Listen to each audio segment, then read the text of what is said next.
All right, so we're actually going to try and make it over to the JP Morgan office really fast, which is apparently at coordinates 94,21. All right. Oh, so you can click into the green map. All right, let's see. And it tells you on your mouse where you generally are.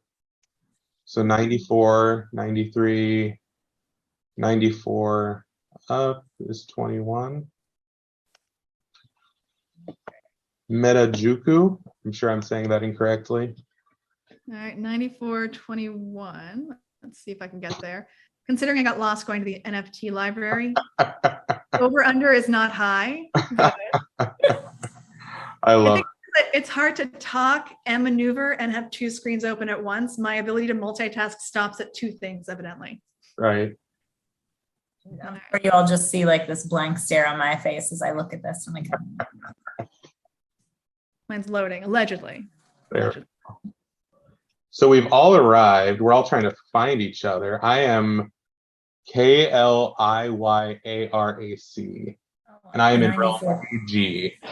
So for everyone watching, apparently there are different realms. When we first got started in this, I was in the Artemis realm, and I was like, why are there no humans? No one likes me. There is an Artemis realm? Artemis, yeah, go figure. Pat also let me know that there's a clown. I hate higher. Oh, no. Oh, I hate it. It's kind of a giant Mickey Mouse. Oh, I really hate it. I'm not a fan. So I'm looking at the same clown, and I don't see you. So I think I've lost me or you. Are you in the right? I'm going to keep using this word that I hate, realm. I am. I'm at. You know what realm? Oh, I'm in DG. Is that where I'm supposed to be? Yeah. See, I'm at 94. 21, and you're seeing all this. Yeah, it's the same view. It's just weird. I've lost you. That's weird. Well, let's all walk through it together. This is apparently JP Morgan's office. JP Morgan Summer Reading List 2022. Unless if I'm missing their other office, this looks like what I found on Google. Welcome. A few reminders as you join the lounge. No financial other. That's definitely JPMC. Yeah, I think one of my law school buddies wrote this. Big possibility. Right. All right. This is the Onyx Lounge. Play. We get to. Oh, there's JP Morgan advertisement. Well, that I think is a big thing to like realize is for a lot of the big organizations getting in here, this is big advertising dollars. It's as big as maybe getting the Jumbotron in Times Square if you're in one of the high traffic areas in one of the main realms or the main squares. Right. And that number that you had, the 94-21, that's the piece of land that a company or organization might own. And I've heard those little tiny squares start at like 10 real USD, 10,000 USD a piece. And so it is big business. And I guess because you have a captive audience that's exploring around in JPMC, it's smart business too. Using that scary word inflation, I read yesterday it's up to 14K. I don't know if that's inflation or increase in demand without an increase of supply. Because it is a resource. Like there's only so many squares on that map we started out with, and there's other maps that'll be built, but you know. I don't know what they do. Stuck in some water thing somewhere, so I'm just going to let you give us the tour of JP Morgan. I think that must be. I am so lost. All I know is a very weird place right now. Upstairs. I don't want to go back out with the clown. I didn't like him one bit. Trapped. Okay. Did not like it at all. I would say the good thing is you can't break it. Like we're exploring, we don't know our heads from our heinies, but it's, you know, we're not going to break any of this. It's all here. It's sort of safe as of exploring as you can do. So there's other ones too, other Decentralands. Well, the other thing I saw was this cool little blue logo that some people might know. And it makes me wonder, can I click on it? Ooh. No, I do not want to go to facebook.com. I know Mark is trying to find a link into here to get my data. Well, or maybe it's trying to bop you over to Meta, to the actual chunk of the metaverse. That's a cool car right there. I'm loving it. What's going to happen? This is the first part that hasn't terrified me. Let me in. I'm gonna steal this guy's Uh, car. I don't know who he is, but And then that's Oh. where the metaverse police come in. advertising has not changed in the metaverse. Are they going to charge you for speeding? I guess something like that. Oh man, Coming soon. Look at that. This is right? Well, honestly, this may be a function of them wanting to limit interaction. I would imagine you can probably limit who has access and all that. They may not want conversations in the JPMC verse. I don't know. Well, it also makes sense. It makes me wonder about literal meetings happening in the metaverse. Like, let's say right here, I had a meeting with this guy. Doing presentations in the metaverse would be its own thing. Like if they became more affordable, the handheld handsets and everything, I think there's a lot to be said for that. Well, unless there is a recording device or an ability to transcribe, Right? what sort of confidentiality? The Right? thing that flags my mind is, okay, so say, Stephen, you broke all the laws. You were speeding and you hit a clown, God forbid, right?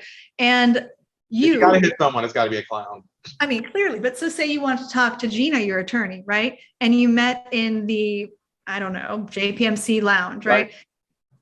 Are you waiving privilege because you met in an open forum? Is there confidentiality? Is the transcript from the metaverse able to be subpoenaed as a part of discovery? Does the owner of the metaverse have ownership of that material? Right? Would I have to petition Decentraland to subpoena the transcript that you didn't even know was being made? If they're doing a transcript, who knows? Yeah. Well, it makes me wonder about Aaron Fox. Like, if they're holding client meetings, surely they've looked into this and whether their client data is now discoverable, especially, transcripting alone terrifies me. Oh yeah. Well, and not just that. So I tried to be all fancy and I messed up doing it, but I tried to link it to, they've got Fortmatic and these other digital wallets. Cause I'm like, hey, I want a fancy cat outfit, right? Oh, like, boy. as in like for a cat. I didn't want to dress up like a cat. I mean, maybe cat ears. I don't know. But so I had to link it to multiple different avenues for each of the stores to interact with it. I gave up eventually, but that would be tying my financial information, my PII, potentially PHI if there's a digital passport of some kind for whatever.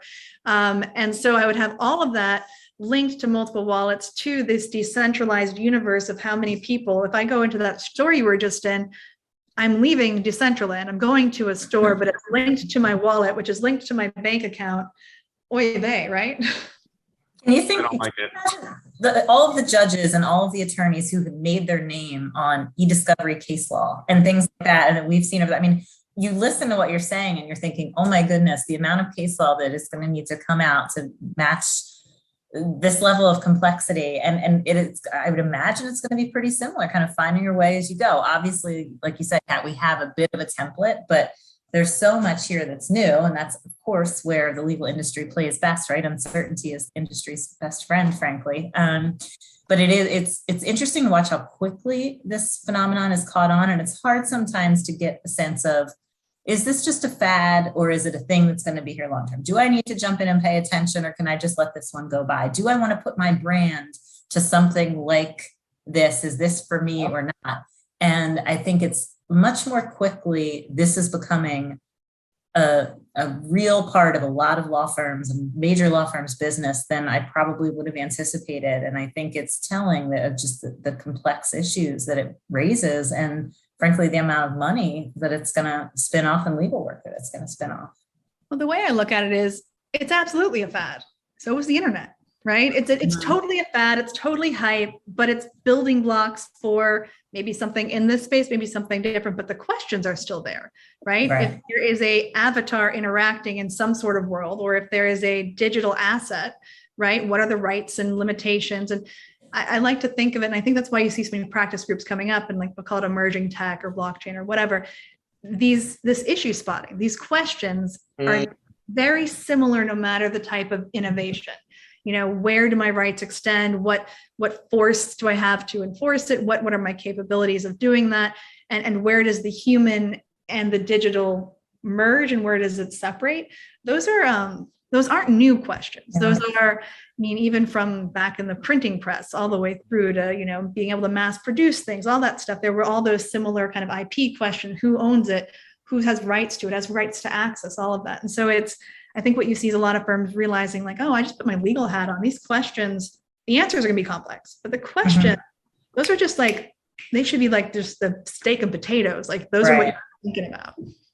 Well, it makes me wonder what risk officers are thinking, because Nike opened Nike Land, Adidas opened a version here, JP Morgan Chase, Aaron Fox. So if this crashes and burns, they've obviously decided this is worth some, and not only monetary investment, but like you were saying, name brand investment to put their names on the line with this. I wonder where the tipping point is for smaller companies who have a lot more to lose on something like this as well. You can see it a lot with individuals that kind of are going out there and doing it. I've got a friend that Insight, I think Logistics is their company, but they bought a yacht in the metaverse. Right. Bill Bispec, I think, and it's They host little like webinars on it, and so that was an individual that was like, "This is cool. I want to get involved." You know, it's not outside in the real world cost to get the yacht, right? And so the investment, if it's individuals like you, Stephen, or even like us that are dipping our toe in, and then you prove the value, right? It's sort of like the first people that use social media to advertise, and then it became a behemoth because you've got all this information of humans. They're all interacting. It cost me $0 to sign up, which means Technocat's the product, right? So there's just, it's interesting. I think we learned a lot from the internet. We will learn a lot from Metaverse. The next chapter might be all meta. It might be something different. I don't know, but it's going to be where it blurs the line between human and technology more and more, because that's all these little bites at the apple have sort of been in that, from Oculus to Metaverse to Decentraland. It's all sort of in that space. Yeah. And then we even run into things like this. What happens when you're giving a key presentation and it all shuts down? We're used to that. The last 2 years, if it's not Decentraland, Zoom or something else. Hey, at least the Zoom's working. The number of times I've had Zoom snafus, and I use that literally sometimes 8 to 10 hours a day. So I'll give you a little learning curve, considering it's our first 10 minutes in the Did you have trouble when you were in the UK? No. Was it all, I mean, like even timing, getting people on a Zoom call? I haven't had to do Zoom calls internationally except from. No, it was fine, because when I was in the UK, I was dealing with folks stateside. So I just had to make sure that my Wi-Fi was sufficient. The W hooked me up, so I was able to stream appropriately. I did not try getting into the metaverse there, though. I was like, I don't trust the internet connection that much. Yeah. And see, I guess this is why. I think this is even a perfect point to launch off. Wanted to thank you both for your time. This has been exciting, a little scary at points, and just made me think more about it. So I really appreciate you both coming on. Oh, my pleasure. Thank you, guys. Thank you, Kat, for educating us on this. I feel much better. Still scared, still ill-equipped, but feeling better. I'll try. I'm excited, Gina, to see how many of the AmLaw 200 that you just put up end up in some version of this. I think it's going to be a lot more, and it'll happen pretty quickly. Yeah, me too. Yes, and yes, I agree. Well, to seeing you guys in the metaverse and actually finding each other next time. Absolutely. We'll get better at it. Awesome. You guys have a good one. Bye now.